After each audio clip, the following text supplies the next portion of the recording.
Jangan lupa subscribe channel YouTube TVRI Bengkulu, like, komen, dan nyalakan notifikasinya.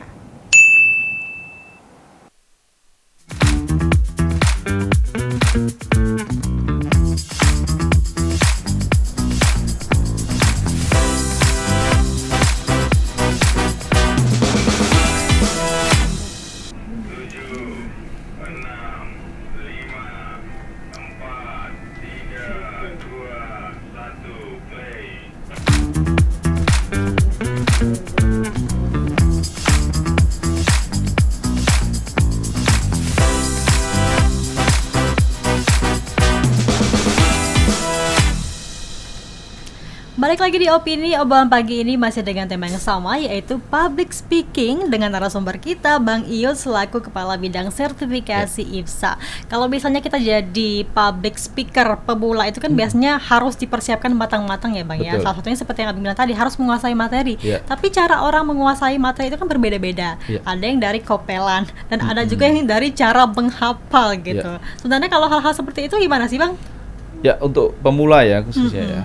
Pertama harus apalagi dia sebagai pembicara gitu, dia harus tahu dulu temanya dan apa yang ingin disampaikan, dan mau nggak mau itu harus menyiapkan lebih dulu sebelum acara hari H gitu, baik temanya ya, kemudian isinya, materinya ya, kemudian juga pamfletnya, PPT-nya istilahnya, bahannya yang ingin disampaikan ke publik itu harus disiapkan, harus disusun dengan rapi. Nah, itu akan menjadi acuannya ketika dia berbicara di publik ya. Karena mungkin kan menghafal sangat susah ya, tetapi kalau ada tadi, selain kalau kita menjadi pembicara kan biasanya ada slide-slide yang ingin dipaparkan. Dengan persiapan materi seperti itu akan lebih mudah gitu ya. Tinggal nanti memahami materi yang ingin disampaikan seperti itu. Dan ketika tidak ada materi yang ini ya, itu bisa juga berupa ya kopelan dan lain sebagainya ya. Ketika memang tidak ada waktu untuk memaparkan ya, misalkan tidak ada infokus dan lain sebagainya. Nah, pada prinsipnya harus menyiapkan materi, poin-poin yang ingin disampaikan gitu. Nah, dan materi yang ingin disampaikan itu kalau sudah disiapkan terlebih dahulu, nah seperti apa yang disampaikan oleh Ketua IPSA kemarin ya, bahwa itu pembicara akan terhindar dari hoak gitu, nah ya, karena lebih sudah riset terlebih dahulu itu yang akan disampaikan gitu. Nah, berikutnya ya, ketika menyampaikan ke audien, nah itu tinggal bagaimana menyampaikan poin dengan baik, dan itu bisa terlebih dahulu persiapan. Misalkan ya sebelum acara hari dimulai, itu bisa dibuka-buka dulu materi yang ingin disampaikan, kemudian siapa audiennya, kira-kira apa yang ingin disampaikan, dan itu harus dilatih terlebih dahulu, atau sebelum hari H itu latihan terlebih dahulu sehingga tidak grogi atau hang ketika di acara dimulai gitu. Nah, itu juga ketika persiapan itu sudah dilakukan, maka perasaan takut, perasaan kemudian demam panggung itu akan dapat diatasi gitu. Nah, problemnya demam panggung itu kan karena tidak siap biasanya. Tidak menguasai materi. Tidak menguasai materi.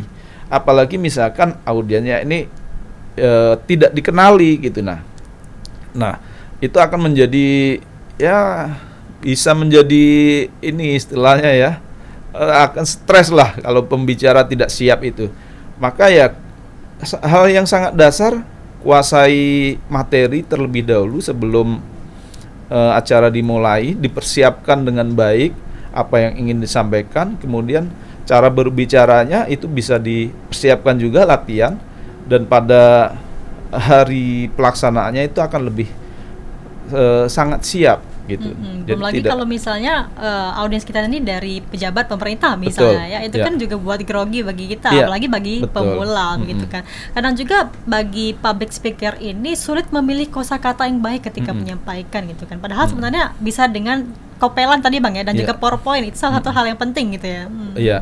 Nah, kalau itu kita menjadi sebagai pembicara ya, kopelan dan ini sangat penting dan memang tidak dan itu akan menjadi lebih apa ya, audien itu akan lebih menangkap ketika memang ada bahan yang ingin disampaikan, materi yang disampaikan gitu. Jadi juga lebih terstruktur gitu. Nah, dibanding dengan ketika kita berbicara tanpa bahan, nanti takutnya itu akan melebar kemana-mana gitu.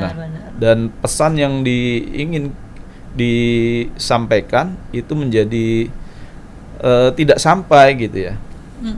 Nah, pada prinsipnya itu harus melakukan persiapan yang matang ya. Yang pemula aja harus persiapan dengan matang, apalagi yang sudah lama pun juga harus dipersiapkan dengan matang gitu kan. Sama saja sebenarnya ya. Tetapi kalau diulang-ulang kemudian bagaimana menggali sendiri cara komunikasi diri sendiri itu seperti apa yang nyamannya, ya mengenali diri sendiri ya. Misalkan bagaimana berkomunikasi di depan umum gitu ya.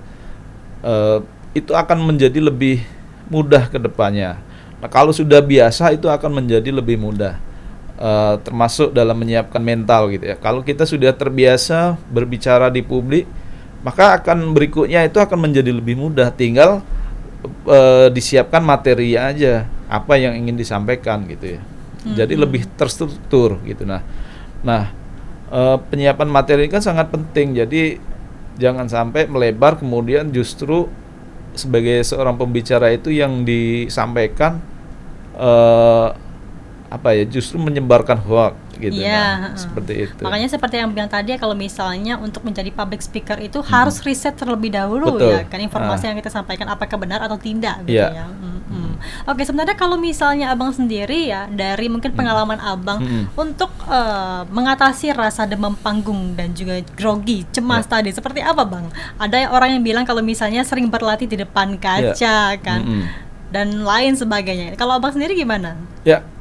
Nah, demam panggung biasanya kalau saya ya, itu biasanya kalau ditunjuk tiba-tiba itu demam panggung. Tapi saya yakin ketika itu kemudian dilawan, jadi apa yang tadinya ditakutkan itu sebenarnya tidak ada. Nah, demam itu kadang perasaan kita saja gitu. Nah, artinya harus berani melawan terlebih dahulu. Berarti singkirkan rasa takut, rasa kira-kira apa yang membuat kita tidak percaya diri itu dipaksa untuk dihilangkan terlebih dahulu, dan yakin ketika kita sudah berbicara atau kita sudah berada di depan publik, semua akan baik-baik saja gitu. Nah, kalau itu dipaksakan ya, paling demamnya itu ya berapa menit awal lah ya. Saat ingin itu aja, detik-detik dimulai. Tapi kalau sudah dimulai, semua akan berjalan lancar gitu. Dan tetap harus berpikir apa kira-kira yang ingin disampaikan ke publik itu gitu. Iya, intinya persiapan yang matang. Kalau misalnya persiapan kita matang, ya grogi itu akan hilang dengan akan sendirinya. Hilang, meskipun di awal-awal memang grogi nih, tapi kalau kita menguasai materi, insya Allah akan berjalan dengan lancar. Akan berjalan lancar. Gitu. Oke, Bang, iya kita jeda dulu. Nanti kita bahas lagi nih terkait dengan tema kita, yaitu public speaking. Pemirsa, kami akan kembali setelah jeda pariwara berikut ini.